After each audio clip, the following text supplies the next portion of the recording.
Tak ada simpanan kecemasan sebenarnya kecemasan. Dah kerja bertahun-tahun tapi nak ada simpanan RM1,000 pun payah. Daripada gaji RM2,000 lebih, RM3,000 lebih, hinggalah RM4,000 masih juga tak berjaya nak ada simpanan.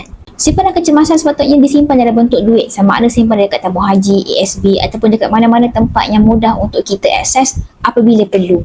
Tetapi cabaran simpan dalam bentuk duit ni sangat besar. Kita cenderung untuk belanja dan korek semula simpanan yang kita dah buat tu, walaupun sebenarnya kita simpan untuk tujuan kecemasan.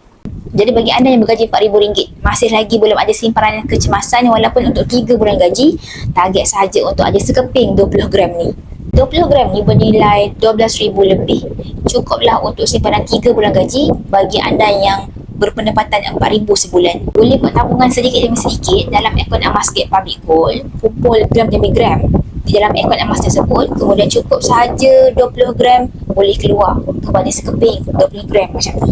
Bila dah ada simpanan kecemasan ni, sekurang-kurangnya kita lebih bersedia sekiranya terjadi apa-apa perkara yang tak diingini, yang tak boleh dilindungi dengan insurans.